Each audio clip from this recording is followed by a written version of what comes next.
La province de la Mongala est confrontée depuis quelques mois à une crise suite à la destitution du gouverneur Crispin Ngundu Malengo. Tout a commencé par la motion de défiance contre le gouverneur par l'Assemblée provinciale le 18 décembre 2020.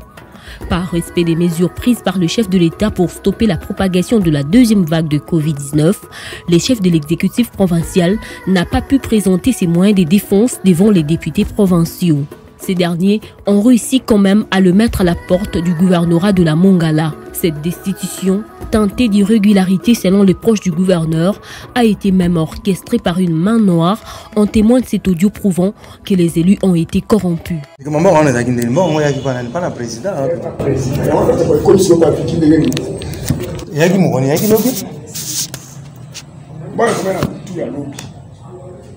Bon, il y a président président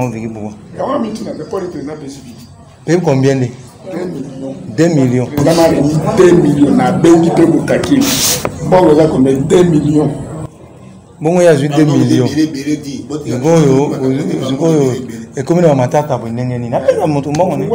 Chose qui a poussé le gouverneur Ngundu à déposer une plainte à la Cour constitutionnelle, puis il sera invité à Kinshasa afin de participer à la conférence des gouverneurs présidée par le chef de l'État Félix Tshisekedi qui va décider des sursoirs, également toutes les motions contre le gouverneur de 26 provinces. Sécuriser la fonction de gouverneur de province, représentant de la haute autorité en province, contre toute velléité infondée de déstabilisation par les députés provinciaux, ce qui s'inscrit pleinement dans la vision du président de la République sur la stabilité des institutions provinciales en vue de booster le développement à la base. Une façon de permettre à ses gouverneurs de vulgariser sa nouvelle vision dénommée Union sacrée pour mieux répondre aux desiderata du peuple congolais. Quelques mois plus tard, le vice-premier ministre, ministre de l'Intérieur, Gilbert Kakonde, va réhabiliter tous les gouverneurs déchus. Ce qui a permis à Crispin Ngundu et son vice-gouverneur de regagner la Mongala 2 jours après la publication de la lettre du ministre des tutelles. Arrivés à l'aéroport de Lissala, ils ont été accueillis par une foule de la population locale.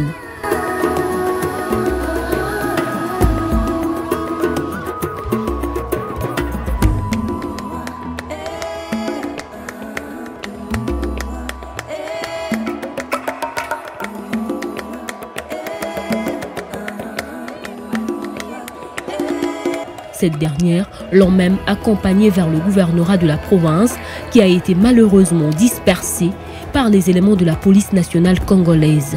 Suite à une autre lettre de Gilbert Kakonde revenant sur sa décision et précisant que sa première correspondance ne concernait pas la province de la Mongala.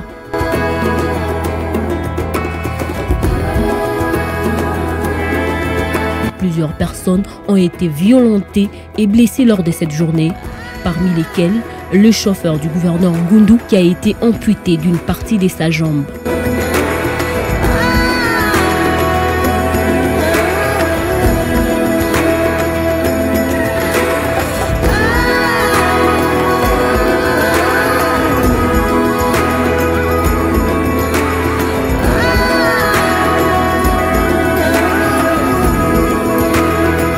Face à cette barbarie, le gouverneur de la province interpelle les autorités compétentes et la Cour constitutionnelle afin de régler ce problème qui risque de prendre une tournure inquiétante. Le 3 de ce mois, le VEPAM intérieur a sorti un communiqué officiel rappelant aux assemblées provinciales que déjà au mois de septembre, il avait demandé aux assemblées de ne pas déstabiliser les provinces avec des motions intempestives. Mais certaines assemblées n'ont pas obéi. Ils sont allés justement au contraire réaliser des motions pour faire partir certains gouverneurs de province. Et parmi ces assemblées, il existe celle de la province de la Mongala qui, le 18 décembre, a voté une motion contre le gouverneur de province. Les décisions du président de la République, mais les appliquer, et moi, en tant que représentant du président de la République dans la province de la Mongala. Voilà pourquoi j'avais écrit à l'Assemblée que considérant cet acte démocratique de l'Assemblée et que j'étais moi-même prêt à répondre, mais par rapport à ce que le président avait dit, nous avions sollicité le report de cette motion.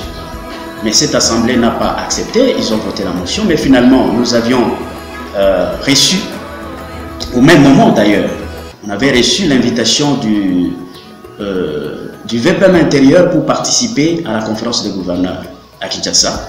Nous sommes allés et nous avons valablement représenté la province pour dire que tous les gouverneurs qui étaient invités, parce que j'avais reçu l'invitation à la conférence des gouverneurs et qui avaient des motions au niveau des assemblées, devraient rentrer pour continuer leur travail dans leurs juridictions respectives en attendant que la Cour constitutionnelle puisse trancher. Et voyant les priorités de ma province, de continuer des petits travaux de développement que nous avions déjà amorcés et d'asseoir la vision du chef de l'État de l'Union sacrée de la nation, arrivé à Lissala, nous avons trouvé une terrible foule de la population qui nous attendait, mais notre constat était de remarquer qu'il n'y avait aucune force de sécurité. Et la population a décidé de nous accompagner à pied jusqu'à la résidence. C'est alors que nous sommes descendus, arrivés au niveau du parquet, nous avons trouvé une équipe de policiers bien armés qui ont commencé à tirer pour que nous ne puissions pas atteindre la résidence.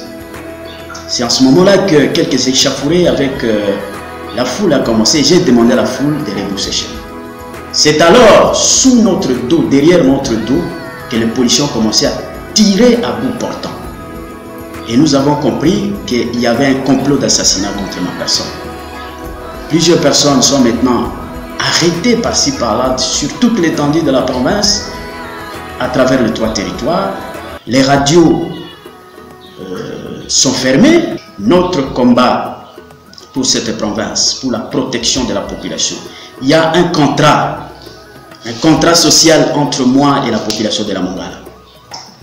Et c'est le contrat d'amour. Je suis obligé d'aimer cette population, de le soutenir, même si je dois verser mon sang pour le soutien de ses intérêts. Et cette population inconditionnellement me soutient, sans que je donne un seul franc. Et aujourd'hui, il y a le sang versé de cette population à cause de ce soutien. Nous attendons donc que la hiérarchie à Kinshasa puisse très rapidement trancher sur ce qui se passe dans la province de la Mongala, parce que nous ne voulons pas que ça dégénère. Nous avons déjà lancé notre message de paix à toute la population qui était très fâchée et prête à continuer à se battre.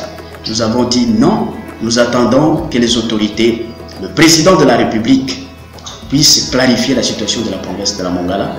Donc nous remettons aux autorités qui parlent de l'état de droit, le président de la République insiste là-dessus. Nous nous remettons à la justice, parce que l'article 16 de la Constitution consacre la sacralité de la vie humaine. Et nous tous, nous devons respecter la vie. Et nous pensons que dans peu de temps, des décisions vont tomber pour que finalement une clarté soit mise au point dans la province de la Mongala, parce que nous craignons que ça puisse se dégénérer.